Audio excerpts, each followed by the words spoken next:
चीजें इंसर्ट करना शुरू करेंगे। मैंने 2 मेटल के प्लेट इंसर्ट किए हैं। इसके अलावा ये प्लेट से वायर्स नीचे जा रहे हैं, कोई तो बैटरी से। ये बैटरी का positive terminal is connected to this green plate. तो जिसको पॉजिटिव मिलता है उसको हमें एनोड बोलना होगा। बैटरी का negative terminal is connected to this plate, तो इसलिए अब से हम इसको कैथोड बोलने वाले हैं। अब इस ग्लास के ट्यूब में यहाँ से कहीं से तो एक लाइट रे इंसर्ट होने वाला है। लाइट रे अंदर जा रहा है। लाइट का मतलब सिंपल शब्दों में एनर्जी होता है। कहीं से भी लाइट ट्रैवल कर रहा है, मतलब हम बोलेंगे कि एनर्जी ट्रैवल कर रहा है। हाँ ठीक है, लाइट ट्रैवल कर रहा है मतलब हम वेव्स भी बोल सकते हैं या फोटॉन्स भी बोल सकते हैं, पर वो तो इस लाइट यानी कि एनर्जी का नेचर होगा, वो बाद में आएगा। फिलहाल मुझे इस एनर्जी के नेचर पे कोई कमेंट नहीं करना है कि वेव्स आ रहे हैं या फोटॉन्स आ रहे हैं, वो बाद में पता चलेगा।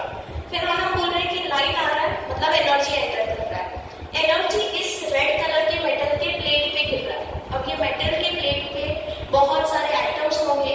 हर एक एटम में बहुत सारे इलेक्ट्रॉन ट्रैवल कर रहे होंगे। पहले शेल में 2, दूसरे शेल में 8, ऐसा कर करके हर शेल में इलेक्ट्रॉन्स होंगे। सारे ही इलेक्ट्रॉन्स उस लाइट यानी एनर्जी को एब्जॉर्ब करेंगे। और हमें केमिस्ट्री में पढ़ाया जाता है कि जैसे इलेक्ट्रॉन एनर्जी एब्जॉर्ब करते हैं वो एक्साइट हो जाते हैं, मतलब उछलना शुरू करेंगे, हायर स्टेट में चले जाते हैं। मैं बात कर रही हूँ इस प्लेट पे होने वाले आउटर मोस्ट वैलेंस इलेक्ट्रॉन की, या यूं बोलो वो लूजली बाउंड होते हैं, इस वजह से उनको फ्री इलेक्ट्रॉन भी बोल सकते हैं। तो वो फ्री इलेक्ट्रॉन जैसे ही एनर्जी एब्जॉर्ब करेंगे वो इतना एक्साइट हो गए होंगे कि अपना सरफेस छोड़ के ही बाहर आ जाएंगे। तो ये सारे इलेक्ट्रॉन्स जो हमें यहाँ पे दिखाई दे रहे हैं वो पहले इस रेड प्लेट के ऊपर ही रिवॉल्व कर रहे थे, लेकिन अब उनको क्योंकि बाहर से एनर्जी मिला है वो अपना सरफेस छोड़ के निकल गए हैं। और सरफेस छोड़ के निकल के कोई भी रैंडम डायरेक्शन में घूम सकते हैं। इस ट्यूब के अंदर कोई ऐसे जा रहा होगा, कोई ऐसे रैंडम भी घूम रहे होंगे, बट मुझे तो करंट प्रोड्यूस करवाना है। और करंट प्रोड्यूस करवाने के लिए सारे इलेक्ट्रॉन कोई पर्टिकुलर डायरेक्शन में जाना चाहिए। क्योंकि मुझे सारे इलेक्ट्रॉन को कोई एक पर्टिकुलर डायरेक्शन में भेजना है, इसीलिए तो मैंने सामने एक एनोड बना के रखा था पहले से। हमें पता है कि ये एनोड मतलब प्लस और सारे इलेक्ट्रॉन का चार्जेस होता है माइनस, तो प्लस और माइनस तो एक दूसरे को अट्रैक्ट करते हैं, अपोजिट अट्रैक्ट्स। तो इस वजह से हम सभी इलेक्ट्रॉन्स इस एनोड की तरफ जाना शुरू करेंगे। क्योंकि सब इलेक्ट्रॉन को एक पर्टिकुलर डायरेक्शन में जा रहे हैं, तो अब हम बोलेंगे कि इस ट्यूब के अंदर करंट प्रोड्यूस हो रहा है in the opposite direction of electron. तो ये करंट का डायरेक्शन होगा।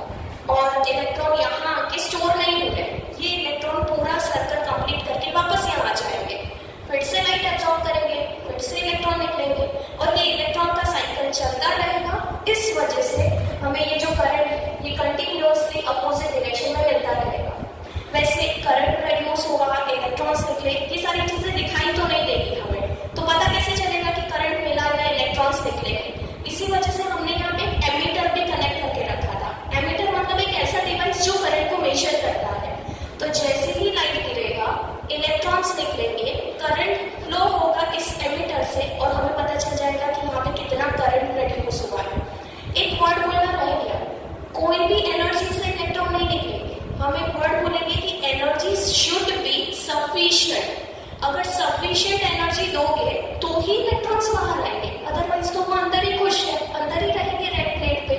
अगर इलेक्ट्रॉन को बाहर निकालना है तो हमें सफिशिएंट एनर्जी देना पड़ेगा। तो इन शॉर्ट ये पूरा सेटअप है फोटो इलेक्ट्रिक इफेक्ट का, जिसमें फोटो यानी कि लाइट के गिरने की वजह से इलेक्ट्रिक इफेक्ट प्रोड्यूस हुआ, इलेक्ट्रॉन एमिट हुए, करंट प्रोड्यूस हुआ। यही कॉन्सेप्ट है फोटो इलेक्ट्रिक इफेक्ट का। ये पूरा फिनोमिना लाइट का सबसे पहली बार डिस्कवर किया था हर्ट्ज ने इन 1887, और इसके कुछ सालों के बाद लेनार्ड ने दोबारा ये एक्सपेरिमेंट को परफॉर्म किया।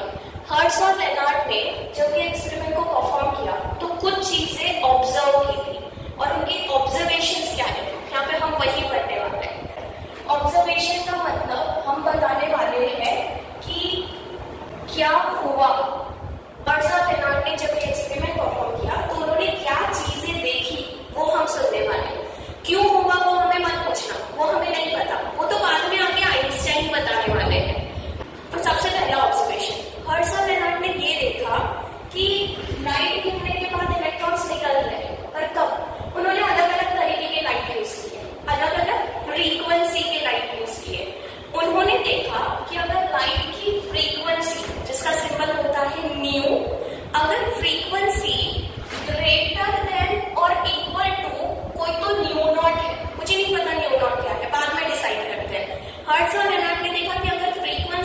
म्यू नॉट के बराबर या उससे ज्यादा है तो ही इलेक्ट्रॉन निकलेंगे, अदरवाइज नहीं निकल रहे। लाइट की फ्रीक्वेंसी है म्यू, इट शुड बी, अगर ये 10 हर्ट्ज है तो हमारी फ्रीक्वेंसी 10 हर्ट्ज या उससे ज्यादा होनी चाहिए। 11, 11.1, 12 कुछ भी चलेगी इंफिनिटी तक, बट 10 हर्ट्ज से ज्यादा होनी चाहिए। हर्ट्ज और लेनार्ड ने देखा कि अगर हमारी फ्रीक्वेंसी म्यू नॉट से कम है तो फिर इलेक्ट्रॉन्स बाहर नहीं आ रहे थे। इन शॉर्ट एमिशन तभी होगा जब फ्रीक्वेंसी कोई तो म्यू नॉट से ज्यादा होगा या बराबर, लेकिन अगर कम है तो there will be no photo electric emission. कितना भी लाइट गिराएंगे इलेक्ट्रॉन बाहर आने ही नहीं वाले। अब डिफाइन करते हैं कि म्यू नॉट का मतलब क्या होगा। म्यू नॉट को बोला जाता है थ्रेशोल्ड फ्रीक्वेंसी। म्यू मतलब तो हमारे लाइट की फ्रीक्वेंसी थी, इंसिडेंट फ्रीक्वेंसी, और ये म्यू नॉट ये कोई तो कंडीशन लगा रहा है, लिमिट लगा रहा है कि उससे ज्यादा ही होना चाहिए। तो वो जो लिमिटिंग वैल्यू है उसको बोला जाता है थ्रेशोल्ड फ्रीक्वेंसी। थ्रेशोल्ड फ्रीक्वेंसी का डेफिनेशन कुछ ऐसा होना चाहिए कि minimum frequency required to emit electrons. इतना मिनिमम दोगे तो इलेक्ट्रॉन बाहर आएंगे, उससे ज्यादा दोगे तो भी चलेगा, लेकिन उससे कम दोगे तो इलेक्ट्रॉन्स बाहर नहीं आने वाले। इन्होंने हर्ट्ज और लेनार्ड ने वेवलेंथ के टर्म्स में भी बात की, पर अब वेवलेंथ के टर्म्स में हम खुद भी लिख सकते हैं। हमें पता है कि फ्रीक्वेंसी और वेवलेंथ एक दूसरे से इनवर्सली प्रोपोर्शनल होते हैं। तो अगर फ्रीक्वेंसी थ्रेशोल्ड फ्रीक्वेंसी से ज्यादा होना चाहिए तो वेवलेंथ थ्रेशोल्ड वेवलेंथ से कम होना चाहिए। यहाँ पे भी उल्टा हो जाएगा। अगर फ्रीक्वेंसी थ्रेशोल्ड से कम है तो नो एमिशन, तो वेवलेंथ थ्रेशोल्ड से ज्यादा होगा तो भी नो एमिशन। क्यों हो रहा है वो नहीं पता, क्या हो रहा है हम सिर्फ वो बता रहे हैं, क्यों हो रहा है वो तो बाद में पता चलेगा, आइंस्टाइन आके बताएंगे। सेकेंड ऑब्जर्वेशन में अब इन्होंने फ्रीक्वेंसी के साथ कुछ छेड़छाड़ नहीं किया, इन्होंने लाइट की फ्रीक्वेंसी कांस्टेंट कर दी। अब वो चेंज करने वाले हैं लाइट की इंटेंसिटी, और इंटेंसिटी चेंज करने पे करंट में कुछ चेंजेस हो रहा है या नहीं वो देखने वाले, ऑब्जर्व करने वाले। वैसे इंटेंसिटी वर्ड का मतलब ब्राइटनेस से रिलेटेड होता है, सिंपल शब्दों में। मैथमेटिकल फॉर्मूला में पता है energy per unit area per unit time, but intensity मतलब सिंपल शब्दों में ब्राइटनेस, शाइन या चमक, कितना लाइट चमक रहा है। तो अगर मैं बोल रही हूँ, हर्ट्ज और लेनार्ड बोल रहे हैं कि यहाँ गिरने वाले लाइट का इंटेंसिटी बढ़ा देंगे। इंटेंसिटी बढ़ाने का मतलब चमक बढ़ा देंगे। तो उन्होंने ऑब्जर्व किया कि यहाँ एमिटर में करंट ज्यादा मिल रहा है, उसका उल्टा अगर मैं इसकी चमक लाइट की कम करने चली हूँ, मैं कम रोशनी वाली लाइट डाल रही हूँ, डल लाइट डाल रही हूँ, ब्राइटनेस कम कर दिया तो करंट की वैल्यू भी कम हो गई। इन शॉर्ट हर्ट्ज और लेनार्ड ने ऑब्जर्व किया है कि intensity capital I and current small I both are directly proportional to each other. ये और इसका ग्राफ बनाया उन्होंने। तो ग्राफ तो हमें पता है, जो लोग डायरेक्टली प्रोपोर्शनल होते हैं उनका ग्राफ इंक्लाइन होता है, और इंक्लाइन के साथ साथ इनका ग्राफ स्ट्रेट लाइन भी है and also passing through origin. तो ग्राफ आगे जा रहा है मतलब इंटेंसिटी बढ़ रहा है, ऊपर जा रहा है मतलब करंट बढ़ रहा है, और ये दोनों है, ये बीच से जा रहा है, इंटेंसिटी भी बढ़ रहा है, करंट भी बढ़ रहा है, इसलिए मेरा ग्राफ बीच से जा रहा है। पर थोड़े टाइम के बाद देखेंगे कि ऐसा क्यों हुआ है।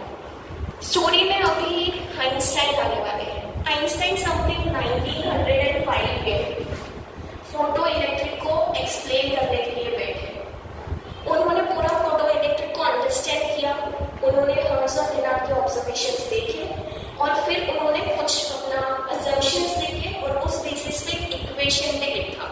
और इस इक्वेशन को यूज करके ही या इनके अजम्पशन को यूज करके ही हमें इन हर ऑब्जर्वेशन या क्या हो रहा है उसके क्यों के जवाब थोड़े टाइम में मिलने वाले हैं। आइंस्टाइन ने सबसे पहली चीज तो अज्यूम की थी कि अगर लाइट गिर रहा है मतलब हमें अज्यूम करना पड़ेगा कि उसका नेचर है फोटोन नेचर, पार्टिकल नेचर। अगर मैं लाइट को वेव से समझूं तो ये कॉन्सेप्ट हम एक्सप्लेन नहीं कर पाएंगे। वेव नेचर से लाइट के बाकी फिनोमेना एक्सप्लेन होते होंगे, जैसे कि इंटरफेरेंस है, डायफ्रैक्शन है, पोलराइजेशन। बट अगर मुझे फोटो इलेक्ट्रिक इफेक्ट एक्सप्लेन करना है तो लाइट का वेव नेचर यहाँ पे फेल हो गया, ये आइंस्टाइन ने ऑब्जर्व किया। आइंस्टाइन को लगता है कि अगर लाइट को फोटोन कंसीडर करें तो ही हम इस फिनोमेना को एक्सप्लेन कर सकते हैं, तो ही हम इस हर क्या के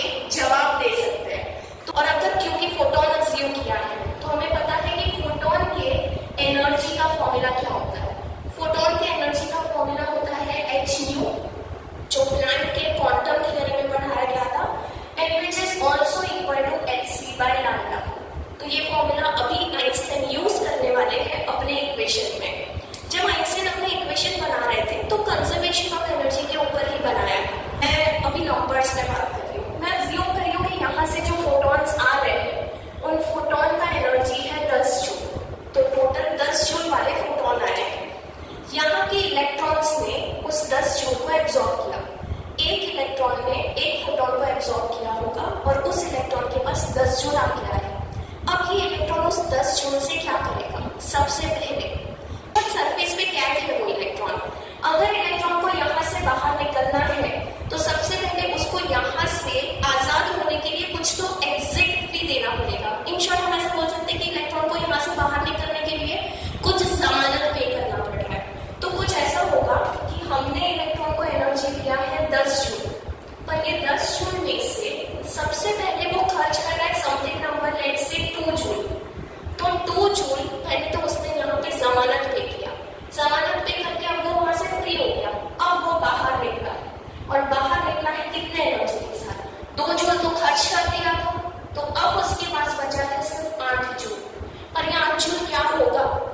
8 जूल यूज करके ही तो वो सामने जाने वाला है, ट्रैवल करने वाला है।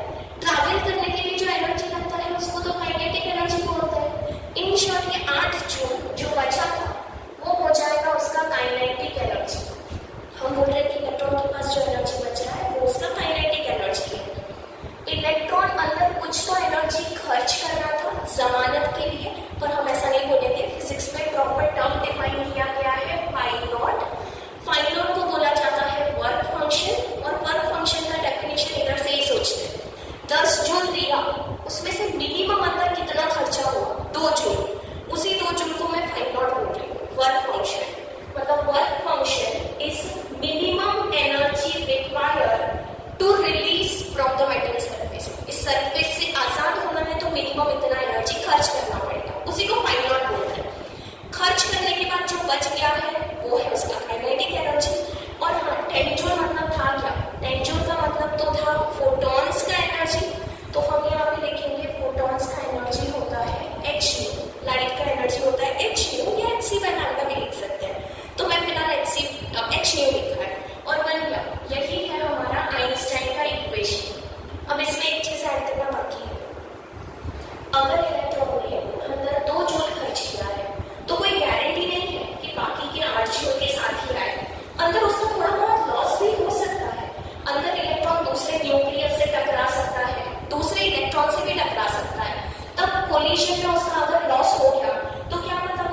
हमेशा पॉजिटिव मिलेगा, बराबर भी चलेगा। U should be greater than और equal to phi naught. H nu should be greater than और इक्वल टू फाइव नॉट का मतलब था 2 जूल जमानत का फेज।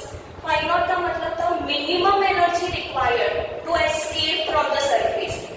इन शॉर्ट ये कोई तो तरह का एनर्जी है, मिनिमम एनर्जी है, तो इसका फॉर्मूला भी एच न्यू ही होना चाहिए। जैसे एनर्जी एच न्यू होता है वैसे फाइव नॉट भी एच न्यू होना चाहिए, पर इसमें आएगा न्यू नॉट। और यहाँ से हमें कुछ तो पता चल रहा है एच कैंसिल होने के बाद ये स्टेटमेंट, और यही तो हर्ट्ज और लेटन ने ऑब्जर्व किया था कि अगर न्यू नॉट से ज्यादा होगा तो ही इलेक्ट्रॉन बाहर आएंगे। तो आइंस्टाइन के डेरिवेशन से हमें पहले असम्पशन का आंसर, पहले ऑब्जर्वेशन का आंसर मिल गया। अगर मैं इसको उल्टा लिख रही हूँ कुछ इस तरह से, तो इसको उल्टा लिखने का मतलब है इसको उल्टा लिखना। एच न्यू फाइव नॉट से कम है, और इस केस में हमने देख लिया है कि काइनेटिक एनर्जी नेगेटिव मिलेगा, विच इज नॉट पॉसिबल। इन दोनों ही केस में इलेक्ट्रॉन बाहर नहीं आएंगे। अगर इस तरह से रखा है हमने तो ही इलेक्ट्रॉन बाहर आएंगे। सेकेंड ऑब्जर्वेशन देखते हैं। सेकेंड ऑब्जर्वेशन में था intensity is proportional to current, पर क्यों था? तो आइंस्टाइन आके सिंपली इतना बोले हैं कि लाइट का इंटेंसिटी किस पे डिपेंड करता है। अगर लाइट की इंटेंसिटी यानी अगर हम चमक बढ़ा रहे हैं तो क्या बढ़ा रहे हैं? आइंस्टाइन ने बोला कि चमक बढ़ाने का मतलब है हम बढ़ा रहे हैं नंबर ऑफ फोटॉन्स। अगर कोई हमें ज्यादा चमकीला लाइट दिखाई दे रहा है मतलब उसमें फोटॉन्स की संख्या ज्यादा है।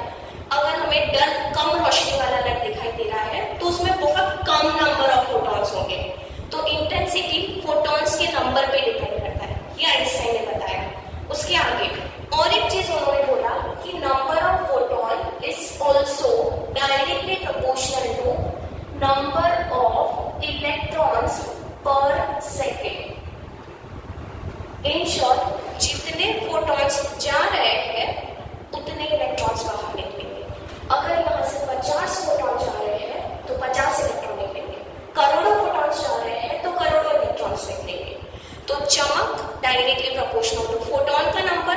फोटॉन्स जितने ज्यादा होंगे उतना इलेक्ट्रॉन्स ज्यादा होगा। और अब आगे का स्टेटमेंट हमें खुद ही पता है, इलेक्ट्रॉन्स के ऊपर से ही डिसाइड होगा कि करंट कितना मिल रहा है।